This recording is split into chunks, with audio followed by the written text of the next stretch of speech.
I'm Emma. I'm 21 and I'm a student at university. I've been single for over a year now, and in this time I've developed some ideas about the notion that is pulling. Over the next 8 minutes, we're going to be discussing some good and some excellent techniques to do with pulling a member of the opposite sex. So, sit back, take note, as this might change your life.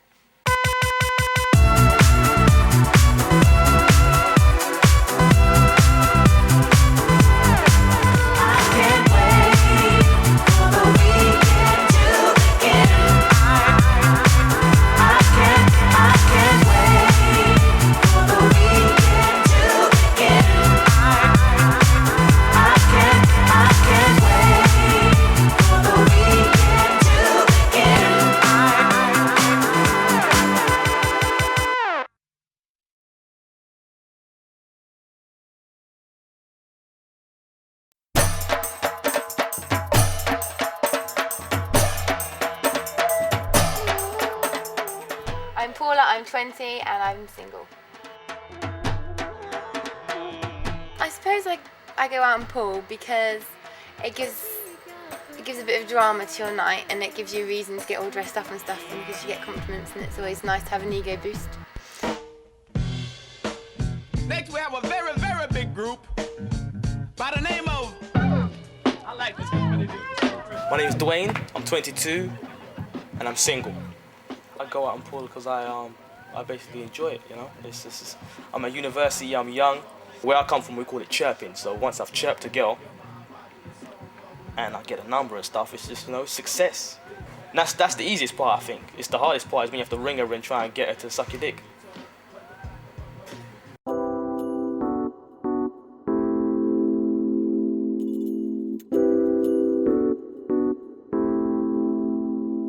My name's Paddy Kondraki, age is 20 and I'm single. Why do I want to pull? I suppose like everyone else, just want to go out and at least meet someone, maybe have sex, maybe not, it doesn't really matter. Don't usually, no success, but I think I do try. I think to have a good night of pulling, you have to be very drunk. Yeah, but when I get very drunk, I don't remember anything. I have to get reminded by everyone that was with me. You have your beer goggles on when you're drunk. Yeah. But you also have your courage and your confidence when you're drunk.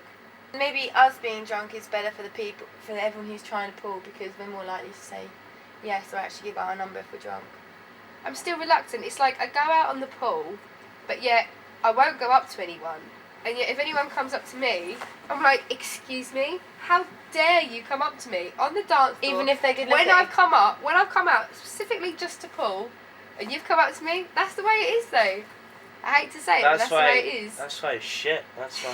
So you go out on the pool, but then when someone tries to pull you, you don't respond. It's the first impressions, it's desperado. It's like a cattle market, isn't it?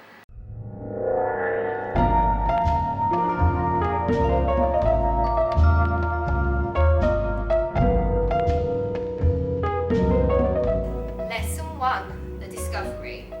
The significance of who we go out with is extremely important. If you're a single woman, going out between 4 and 5 women does have its benefits. But hey, don't beat yourself up if your best mate is attached, because you can use her eyes and ears to your advantage, leaving you with more men. At the end of the day, we're all pretty shallow, so we're all standing at that bar waiting for someone better to walk in. But choose wisely, because they are going to be your target for the rest of the evening. Lesson 2, the scout. Things you need to check before moving in for the kill. Right, we all need Dutch courage before approaching someone, but be careful. Make sure they're on the same levels of intoxication that you are, because hey, none of us want to end up with puke on our shoes. Another key thing to remember, notice something about them. Perhaps ask a friend some information about them, because if you do get a chance to go up to them, you want something interesting to say. The pulling scene depends where you are, whether you enjoy it or not, because sometimes it can be just awful and you can get really sleazy guys, and that's not very nice. I do enjoy the pulling scene. I think it's good when I'm doing it, but when it's not successful, you get very bitter. I know some people that define pulling as getting someone's number, and I know other people that define pulling as getting off with them, as in kissing them, and other people define it as in taking them home to their beds that night. I define it as in getting someone's number, a potential friend, a potential mate, who perhaps I could potentially have sex with. There's a bit of an adrenaline rush when you have to speak to a young lady. It's almost like hunting. You shouldn't really take it too seriously. The dance floor is the battleground, and you have to, hunt down some females. It's all about having a good time. If a girl comes up to you, what do you think? Like, I think it's a bit hoish. I prefer myself a mating call, as everyone would say, the look. damn. Yeah. Yeah, but it depends whether they come across like slutty or not. 'Cause I'd say the same, because if a guy comes up to me and he's completely genuine and he picked me out, only me, but if I turn him down, I don't want him going on to some other girl. I'll be like, well... What do you mean? What the hell? What do you mean? So if he tried to chat you up and you said no, you want him to say, okay, I'm not going to chat up no other girl in the room. No, before. I want to see him walking him right way around the room, getting rejected, then come to me, Right. and then carry on going. But when do you Or see you want that? to be first. When But do you see a guy just making like a lineup? He doesn't go down a line. Basically, the question is who should approach who? Yeah. So I'm saying, I think guys should approach girls, but girls should give us a signal that says, approach me. Yeah. Yeah? I think that Yeah. happens though, unless you're completely caught out by surprise. Like the amount of times you'll be in a club or a bar or something and someone will catch your eye. Is that what you mean? Yeah, yeah. Like, so you always catch someone's eye and then you might look away and then you look again and you catch their eye again. And then they're like, is it 5 second rule? Yeah. And then they'll like walk along. 5 second rule. If I go and approach them, it tends to go dead, and I'll say the worst possible things. I'll maybe seem come across too desperate, a lot of fumbling. I remember one time when I was 17, I was in a club.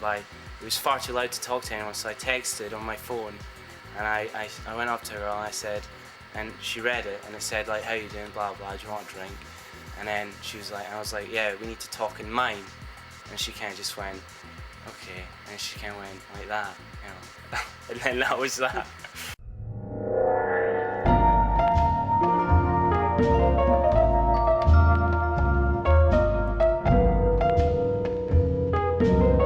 Lesson 3, moving in for the kill.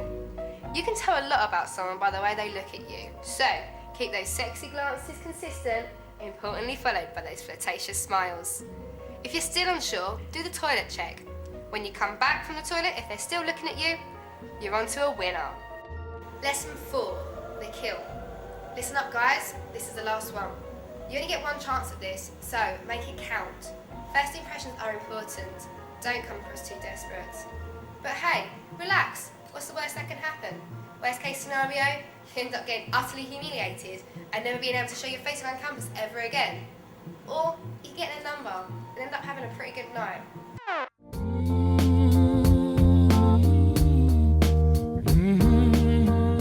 I believe in the saying, a woman chooses a man doesn't choose a woman. The man is always going to go for someone he's attracted to, but he's more likely to be rejected than a woman who, very rarely goes and tries to chat up a man. I think it's more about personality, especially with boys. Boys can get away with having a wicked personality. Best thing to do, I don't do it, but I wish I could do it, is just not really think. Just be yourself, be open. If a relationship did just fall into my lap, I wouldn't have thought it would have started from meeting someone in a nightclub. Because how well do you know someone you just meet in a nightclub? But then how else are you supposed to meet people?